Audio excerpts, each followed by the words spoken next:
नमस्ते। आपकी सुरक्षा है हमारा पहला कर्तव्य। किसी भी इंडस्ट्री में आग लगने का खतरा हमेशा रहता है।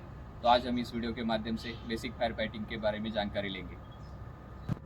तो आज हम फायर हाइड्रेंट कैसे इस्तेमाल करना है, फायर हाइड्रेंट के पार्ट्स कौन से होते हैं और उसको असेंबली क्या क्या लगता है, इसके बारे में जानकारी लेंगे। तो सबसे पहले यहाँ पे हमारे साथ में सिंगल हेड हाइड्रेंट पॉइंट है।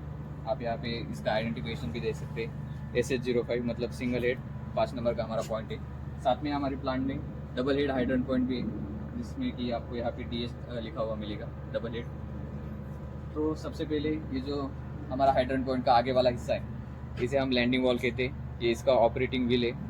ये हमारा हाइड्रेंट पॉइंट का फीमेल कपलिंग है और ये उसका लग्स है और इसको हमेशा एक ब्लाइंड कैप लगाया रहता है। और उसी के साथ में जो हमारा हाइड्रेंट पॉइंट का जो भी असेंबली रहता है, वो सारा हमारा जो होस बॉक्स है उसके अंदर में रहता है। जैसा कि हमारा होस पाइप हो गया और उसका शॉर्ट ब्रांच हो गया।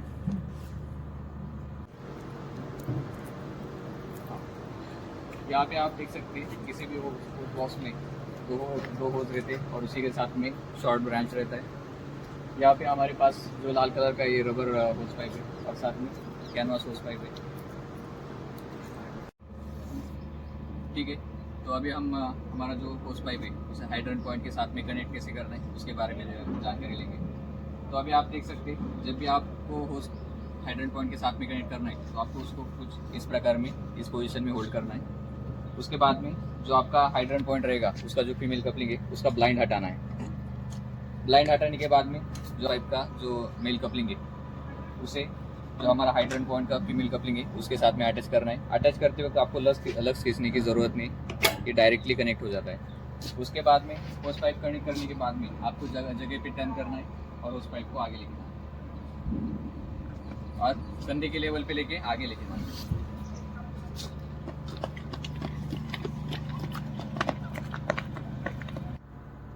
जब हम होस आगे लेके आते हैं उसके बाद में हमें जो हमारा शॉर्ट ब्रांच है उसे कनेक्ट करना रहता है। तो कनेक्ट करना एकदम आसान है। जो हमारा ब्रांच है, ये इसका जो आगे का हिस्सा है ये मेल कपलिंग आता है और जो हमारा होस पाइप का जो ब्रांच है वो फीमेल वाला है। तो हमें डायरेक्टली इसको इसके साथ में अटैच करना है। यहाँ पे अटैच हो गया है। उसके बाद में जो हमारा पोजीशन रहेगा फायर फाइटिंग के लिए वो कुछ इस प्रकार रहेगा।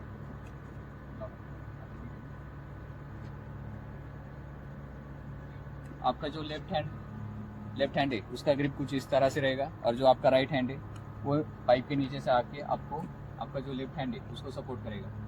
उसके बाद में आपको जो हमारा फायर फाइटिंग का प्रेशर रहता है वो लगभग 7 kg के आसपास रहता है। तो आप उसको अकेले हैंडल नहीं कर सकते।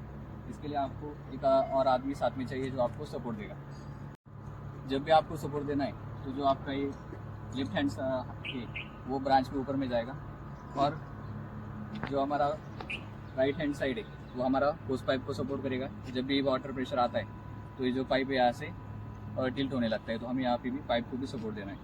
और जो हमारा अगला जो बंदा रहेगा जो मेन फायर फाइटिंग करने वाला है उसका जो ये पैर है वो आगे रहेगा और ये थोड़ा सा बेंड रहेगा और जो पिछला पैर है वो हमेशा सीधा ही रहेगा ताकि जो आपका बैलेंस है वो बिगड़े ना। जब भी हमें हाइड्रेंट पॉइंट का इस्तेमाल करना है तब हमें कम से कम 3 आदमियों की ज़रूरत होती है। 2 जो फ्रंट में लोग रहेंगे वो फायर फाइटिंग के लिए और जो सबसे आखिर में जहाँ पे हमारा हाइड्रेंट पॉइंट है वहाँ पे जो बंदा रहेगा वो वाटर प्रेशर वहाँ से रिलीज़ करेगा या फिर कंट्रोल करेगा। तो जब भी हमें वाटर प्रेशर लेना है तो हमें उसको सिग्नल देना है। एक तो हम हमारा जो हैंड है उससे ऊपर की तरफ हाथ करके प्रेशर अप बोल सकते हैं या फिर अगर डिस्टेंस कम रहेगा तो हम वर्बल कम्युनिकेशन भी कर सकते हैं। जैसे कि अभी हमें प्रेशर देना है तो आप कमांड दो, प्रेशर अप। प्रेशर अप चालू करो।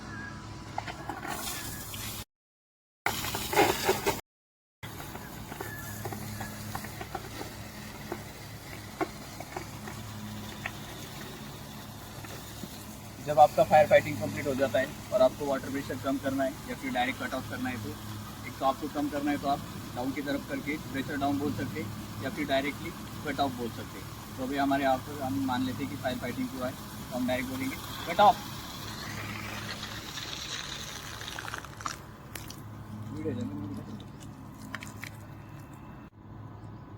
जब भी हमारा फायर फाइटिंग ख़त्म होता है तो ब्रांच निकालने का यही तरीका हमें इस्तेमाल करना है। अगर हम डायरेक्टली ब्रांच रिमूव करते हैं तो वो हेवी होने के कारण नीचे गिर सकता है डायरेक्ट और डैमेज हो सकता है। इसलिए हमें हमारे जो 2 पैर है उसके बीच में पकड़ के इसका लग्स खोल के निकाल देना है, कुछ इस प्रकार।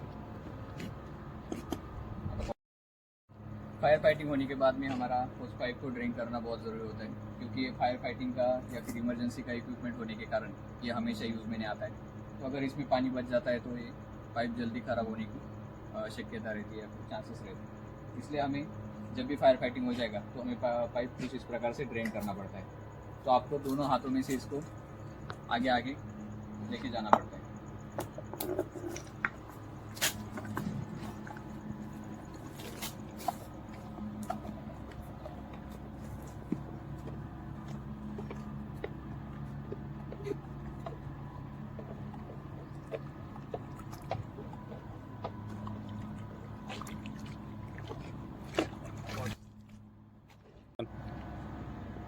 होस पाइप को ड्रिंक करने के बाद में हमें उसे कुछ इस प्रकार से रोल करना है। जो हमारा फीमेल कपलिंग होता है वो एंड से हमें रोल करना चालू करना है, ताकि हमारा जो मेल कपलिंग है वो ओपन रहे और हमें जब फिर से कुछ इमरजेंसी में उसे कनेक्ट करना पड़ा तो आसानी से हम कनेक्ट कर सकते हैं।